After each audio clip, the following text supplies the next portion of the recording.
TMP The Morning kembali menjumpai Anda untuk edisi Selasa 29 Juli 2025. Saya Andika Rizky Rahansyah akan mengantarkan informasi yang faktual dan terkini di pagi hari. Tidak lama lagi langsung saja kita ikuti informasi selengkapnya untuk Anda.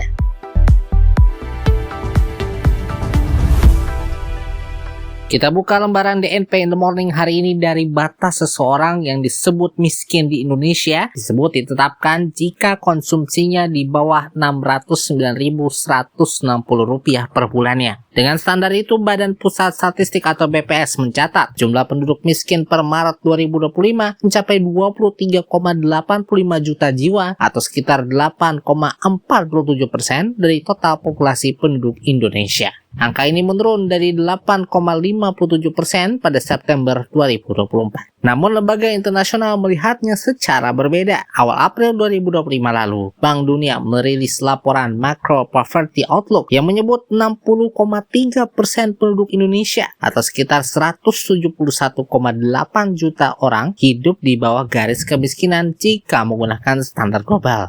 Perbedaan terjadi karena standar yang digunakan. BPS memakai pendekatan Cost of Basic Needs atau CBN atau kebutuhan dasar yang dihitung dari pengeluaran minimum untuk makanan dan kebutuhan non-makanan seperti tempat tinggal, pendidikan, dan transportasi. Sebaliknya, Bank Dunia menggunakan 3 garis kemiskinan internasional berdasarkan klasifikasi pendapatan negara. Untuk Indonesia yang kini masuk kategori negara berpendapatan menengah ke atas, standarnya adalah $6,85 per kapita per hari dalam PPP atau Purchasing Power Parity. Jika dikonversi, nilainya setara dengan sekitar Rp41.000 per hari atau Rp1,23 juta per bulan per orangnya. Dengan standar itu, mayoritas penduduk Indonesia masuk dalam kategori miskin atau hampir miskin. Deputi Bidang Statistik Sosial BPS Ateng Hartono menekankan pentingnya memahami konteks dari angka-angka tersebut. Dan itu BPS juga mencatat garis kemiskinan berbeda-beda di setiap wilayah tergantung harga dan pola konsumsinya.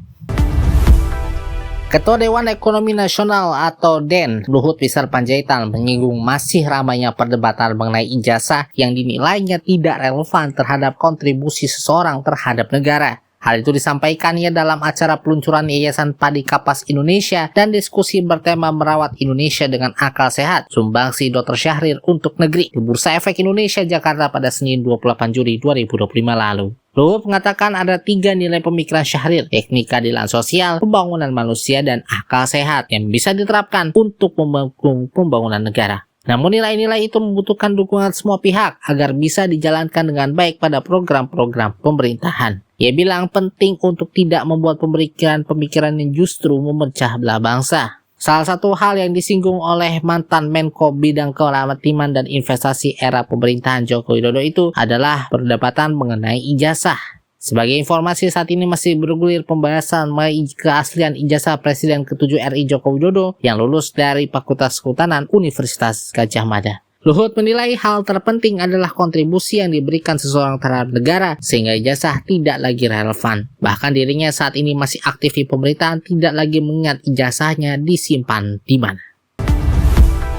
Pengacara dari tim pembela ulama dan aktivis atau TPU Ahmad Kozinuddin mengungkapkan 3 kliennya menjalani pemeriksaan sebagai saksi dalam objek perkara penghasutan terkait kasus tudingan ijazah palsu milik Presiden ke-7 RI Joko Widodo pada Senin 28 Juli 2025 lalu. 3 orang yang diperiksa itu diantaranya Yulia Widianingsih, seorang aktivis, Sunarto merupakan seorang YouTuber, dan juga aktivis Rahmat Himran. Ahmad menyampaikan Rahmat tetap hadir memenuhi panggilan polisi meski dalam keadaan sakit dan duduk di dalam kursi roda. Sebelumnya, Subdit Keamanan Negara Direktorat Reserse Kriminal Umum Polda Metro Jaya tengah menangani 6 laporan polisi termasuk laporan yang dibuat oleh Jokowi. Laporan Jokowi itu terkait pencemaran nama baik atau fitnah. Sementara itu, 5 laporan polisi lainnya adalah hasil pelimpahan perkara dari Polres ke Polda Metro Jaya.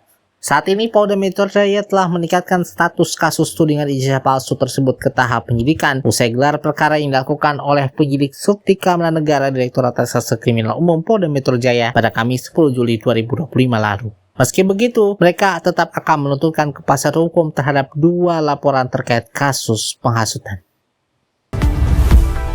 Ketua Umum Partai Demokrat Agus Harimurti Yudhoyono atau AHY membantah partai yang dipimpinnya ada di balik polemik ijazah Presiden ke-7 RI Joko Widodo. AHY menyebutkan tuduhan Partai Demokrat sebagai dalang di balik polemik ijazah Jokowi adalah fitnah besar. AHY menjawab singkat pertanyaan tersebut sebelum masuk mobil meninggalkan lokasi acara pembagian sertifikat hak milik pada 228 warga di Desa Golong, Narmada, Kabupaten Lombok Barat. Menteri Koordinator Bidang Infrastruktur dan Pembangunan Kewilayahan itu lantas melanjutkan kunjungan kerjanya ke Bendungan Pengge, Lombok Tengah. Istilah Partai Biru kepada Partai Demokrat itu muncul setelah Sekjen Pradi Bersatu sekaligus pelapor Roy Suryo dalam kasus dugaan ijazah palsu Jokowi, Ade Darmawan, diundang dalam wawancara bersama Kompas TV. Ade menyebut tidak bisa menuduh langsung siapa sosok yang dimaksud Jokowi itu. Sebelumnya Jokowi menyebut ada agenda politik tertentu di balik polemik ijazahnya tersebut.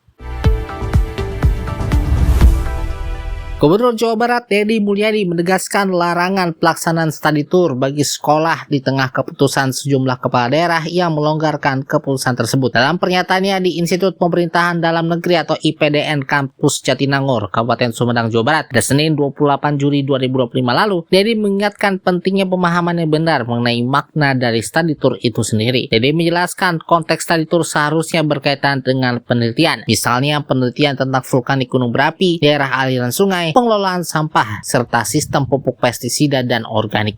Namun Deddy mencatat adanya aksi demonstrasi dari pelaku pariwisata yang menunjukkan bahwa kegiatan study tour yang selama ini dilakukan bertentangan dengan makna sebenarnya yang ia sebut sebagai pembodohan publik. Ia juga menegaskan bahwa praktik study tour yang dilakukan oleh sekolah merupakan penyimpangan. Deddy juga menambahkan study tour seharusnya dapat dilakukan di daerah masing-masing tanpa perlu keluar daerah. Dengan pernyataan ini, Deddy Mulyadi berharap agar kepala daerah dan institusi pendidikan lebih memahami dan melaksanakan study tour sesuai dengan tujuan yang sebenarnya.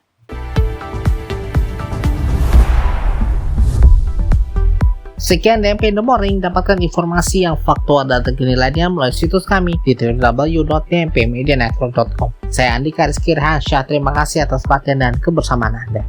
Ini adalah DMP Integrated News, lebih informatif, lebih terinformasi. Selamat pagi Indonesia dan selamat beraktivitas.